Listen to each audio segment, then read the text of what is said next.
Welcome to the deep dive. Today, we've got this incredible stack of source material. Honestly, it's kind of ridiculous even for us. It really is. We're diving straight into, well, a massive emergency. It's this blend of corporate espionage, advanced magic, a really critical illness, and yeah, a very rare primate. Right, and the focus is just, it's the impossible, isn't it? The main crisis. Eoin Fowl's sudden, really serious illness. And our mission, essentially, is to track how her son, Artemis Fowl, who's this young genius strategist, tries to solve this puzzle. By doing the one thing you really shouldn't, violating the timeline. Exactly. He has to go back, confront his own past self, and deal with some pretty dark ethical stuff he did. And the setting for all this temporal chaos. Fowl Manor. Which sounds so grand, right? Old oaks, high walls, steel gates, like a period drama set. But inside, complete domestic anarchy. You've got these 2-year-old twin brothers running around. Artemis just got back, didn't he? After 3 years in limbo fighting demons, comes home to toddlers. Yep. There's Beckett, who apparently enjoys espresso sachets mixed with treacle. He calls his brother a simpleton, which is charming. And then there's Miles, the little genius, potty trained himself at 14 months. And has a stuffed monkey lab partner, Professor Primate. Which Artemis naturally programmed to shout, it's alive, you know, for dramatic flair. Of course. But Artemis isn't quite the same either, is he? After limbo. No, he's changed. Lost time, obviously, but he also picked up a bit of magic. Stole it, really. That's the hazel eye, right? Captain Holly Short's eye. Fairy magic. That's the one. And it's this mix of his, genius intellect and this borrowed magic he has to use when his mother, Angeline, suddenly gets sick. And it's fast. Yeah. Like really fast. A sniffle one day, skeletal the next. Yeah. Less than 24 hours. The diagnosis comes back from his fairy contacts. Spelltropy. Which is a fairy plague. Fatal. Yeah. Usually takes months to incubate. And here's the kicker. It's never, ever supposed to affect humans. This is completely new territory. Uncharted, yeah. But then the fairies drop another bombshell. There is an antidote, or there was one, synthesized years ago by their arch nemesis, the psychotic pixie Opal Koboi. Okay. And the cure needs one specific, incredibly rare ingredient. Brain fluid from the silky Safaka lemur. Propithecus candidus. Right. Okay, pause there, because this is the crux of it, isn't it? This is the gut punch for Artemis. Oh, absolutely. When he hears this, he just whispers, I killed it. He realizes he's responsible. Exactly. This isn't just bad luck. It feels like karma. 8 years before, when he was just 10 years old. 10. Artemis Fowl sold the very last silky Safaka lemur, the only one left, to this shady group called the Extinctionists. And why? For money, right? 100,000 euro. Yeah, but not just for kicks. He needed it to fund an expedition to the Arctic, to find his father, who was missing. So he made a choice. His father's life versus an entire species. Based on what? The Fowl family motto, Arum potestas est, gold is power. Wow. Utilitarianism to the extreme. Save the father, sacrifice the species. And now, that very decision, that extinction he caused, is coming back to potentially kill his mother. So Angeline's dying. She has maybe less than a week. Artemis is frantic. And he sees only one way out. He has to go back in time. 8 years. Save the lemur he doomed. He has to literally face the consequences of his own childhood ruthlessness, his ambition. Which means getting help. Mm. He needs his fairy allies. Captain Holly Short from the LEP, that's the Lower Elements Police. And the demon warlock, no one. But even now, facing this crisis, his genius still leans on, well, deception. He lies to Holly. How? He suggests her healing magic from years ago might have caused this, a mutated Spelltropy strain. Oh, come on. That makes her feel responsible. Totally. Makes her feel honor-bound to help him find the cure. It's calculated. So even with his mother's life on the line, manipulation is still his go-to. That's something. That tells you a lot, yeah. But it works. Holly's honorable. She feels compelled. So they get no one involved. The demon warlock. He's the one who can actually manage the time travel. Yes, he has the power. Despite looking, apparently, like a stocky gargoyle who throws magical tantrums. Sounds delightful. And no one gives them the main rule for messing with time.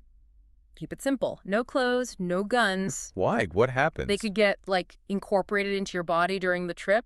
Fused. Which leads to the, frankly, hilarious image of Artemis Fowl, billionaire criminal mastermind, saving the world in his red Armani boxers. Gotta respect the brand loyalty, even when violating temporal laws. Holly keeps her suit, though. Yeah, her LEP one piece is okay, apparently. But the journey itself, it's intense. Physically, emotionally. How's it described? like flying through a dwarf's intestine. Vivid. Charming. And it affects them differently. Massively. Artemis thinks about his lost time in limbo and ages rapidly, stubble, long hair, the works. The Hollies. She thinks about her mother and gets younger, rejuvenated. Looks like she's fresh out of the academy again. Time travel, eh? Weird stuff. Before she meets up with Artemis in the past, though, she has her own little side quest, right? Oh yeah, just a standard day for an LEP captain, checking on old Shelley in Helsinki Harbor. Shelley B. A 10,000-year-old kraken, docile, usually, world's largest mammal, apparently often mistaken for a giant squid. Okay, a giant ancient kraken. What's the problem? Shelley's about to shed its shell, explosively, by igniting a huge layer of methane cells it stores. Why? Like Foley, the centaur tech genius back at HQ, calls it lighting the fart. Oh, lovely. And there are people nearby. 4 guys taking a free sauna on its back, completely oblivious. So Holly has to save them. In seconds, she uses these things called floaters anti-gravity darts with a relaxant, shoots the guys, sends them flying safely up just before the kraken, well, explodes. Just another day at the office. Handles exploding krakens before her time travel mission even properly starts. Pretty much. So after that little detour, the real mission begins. Get back, find the lemur, and stop 10-year-old Artemis. But when they arrive in the past, it's more complicated than they thought. Way more. Young Artemis is still planning the lemur sale, yes. But the real mastermind pulling the strings, it's Opal Koboi. Wait, Opal. How? Get this. She body-jacked Eoin Fowl back in the present day. She manipulated the whole medical crisis to force Artemis to seek the cure, which needs the silky Safaka brain fluid, which Opal wants for herself, for immortal power. She basically weaponized Spelltropy and Angeline's illness. That is incredibly convoluted. Yeah. And evil. Pure Opal. But then things go wrong for our heroes. Tactically. What happens? Future Artemis and Holly, still mostly undressed, remember, get ambushed by the past version of Butler, Artemis's bodyguard. Right at Fowl Manor. Tranquilized. Butler catches them in their underwear. Yep. Butler apparently notes it's extraordinary how they bypassed all the security. Half naked. Not Artemis's finest moment. Not exactly smooth. How do they get out? Allies. They managed to hire Mulch Dickums, the kleptomaniac dwarf investigator. Ah, Mulch. What does he do? Uses a single strand of his beard hair to pick the titanium lock on the boot of the Bentley they're thrown into. Gets them free. The beard hair. Right, okay.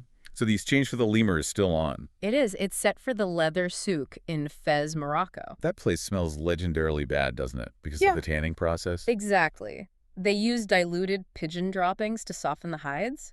Creates an unbelievable stench. Fun. But actually, it's kind of perfect. The extinctionist buyer, Kronsky, he has anosmia, can't smell a thing, so the stink doesn't distract him. Convenient. So, the confrontation. Elder Artemis versus younger Artemis. It happens on top of one of those big electrical pylons. Actually, one of the infamous raft-down pylons from near Fowl Manor, apparently. High stakes. How does older Artemis win? He's got a plan. Uses a high-voltage Faraday suit for protection. Then he has to convince the lemur, who they've now named JJ, to ditch young Artemis's lure, which is made of sap. And he fools his younger self. Yeah, he uses a toy lemur, one that looks like Miles' Professor Primate, swaps it out, makes young Artemis think the deal is done. Clever, but risky. But it doesn't all go smoothly after that, does it? There's an injury. No, it gets messy. During the escape, Mulch tunnels out explosively, which accidentally blasts Artemis into a gorilla enclosure. Oh, no. Yeah, he breaks his arm, gets a concussion. Holly has to use her magic to heal him. And it's then, when he's vulnerable, that he confesses the truth. Yes. This is the big reveal. He admits he caused his mother's spelltropy, not Holly's magic. How? When he came back from limbo, he used magic to adjust his parents' memories, to cover the 3 years he was gone, and that magical intervention, it infected Angeline. Wow. So the entire time travel mission, the guilt about the lemur, it was all based on a problem he created in the present. Exactly. He thought he was fixing his past sin, the extinction, but he was actually trying to fix a disaster caused by his current attempt to clean up his own timeline mess. The paradox is just staggering. It completely reframes everything, his guilt, his motivations. And the danger isn't even over yet. Opal Koboi managed to hitch a ride back with them on the time stream. She's back in the present. And she possesses Angeline Fowl again, immediately goes after the lemur. She even mesmerizes Butler. What happens to Butler? He tries to resist her command to get JJ, and the mental strain gives him a heart attack. Jeez. So how does Artemis stop her this time? He's injured. Quick thinking. He uses another fake Professor Primate toy to distract Opal while the real JJ hides up in a chandelier. Okay, diversion. But how does he actually defeat Opal? He escalates. Again, lures the Opal-possessed Angeline out to these sea stacks called the nuns. And does he have another plan? Oh, yes. He reveals he found something Foley missed. A seventh kraken. A tubular one hidden beneath the smaller sea stack, the little sister. Another kraken, seriously. Seriously, he uses a laser beam to cut into the base of the stack, piercing the kraken's methane pocket. And boom. Controlled boom! The exploding kraken buries Opal in the debris, saves his mother, takes out the villain with geology and marine biology. That's quite the solution, using an exploding kraken as a weapon. But here's the final irony.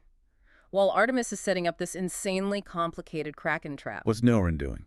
Noam the Warlock. He was just waiting back at the manor, and while waiting, he synthesized the antidote for Spelltropy. He just made it. Yeah. Turns out the rare silky Safaka cure was basically just a known local remedy from Madagascar called Glover's fever cure. He whipped it up while they were gone. So, JJ the lemur, his brain fluid. Never needed. The entire time travel, extinction, guilt-fueled mission was, from a medical standpoint, completely unnecessary in the end. Oh, the irony. All that risk, all that paradox. For nothing. Medically speaking. Medically speaking, yeah. No one then cleans up the timeline mess, mind wipes young Artemis and the doctor who first saw Angeline. How does he do that? Leaves a residual spell in their eyeballs, apparently. It fills in the memory gaps with believable memories of Angeline just having a bad fever and recovering normally. Timeline sort of reset. Sort of. But the personal cost is still there, isn't it? For Holly. Definitely. No one refilled her magic, but the time stream messed with her emotions. She says it turned me into what you would call a teenager again, feeling confused about Artemis. But she stays with the LEP. Yeah, reaffirms her duty. Flies off with a healed Artemis, borrowing Butler's spare flight suit. So, wrapping this all up, the solution involved an ancient exploding kraken, a demon warlock, a dwarf, a time paradox, and a fundamental lie Artemis told. And the core paradox is just mind-bending. If Artemis had just done nothing when his mother got sick, she would have recovered anyway. Yeah. Because the cure was simple and the illness was his fault to begin with. Precisely. Trying to fix the problem he created led him on this massive, dangerous, universe-altering detour that ultimately wasn't needed for the cure itself. Wow. And what about Angeline? She okay after all that? The possession? Physically, yes, but emotionally? She retains some of Opal's memories. It leaves a scar. She actually confronts Artemis about it. What does she say? She tells him, "I was in the diseased hell of that pixie's brain, Artemis. Don't you dare lie to me." Oof. That's heavy. No clean slate there, even with magic. Not at all. It shows the messiness, the ethical residue that even time travel and mind wipes can't fully clean up. Which brings us to our final thought for you, the listener.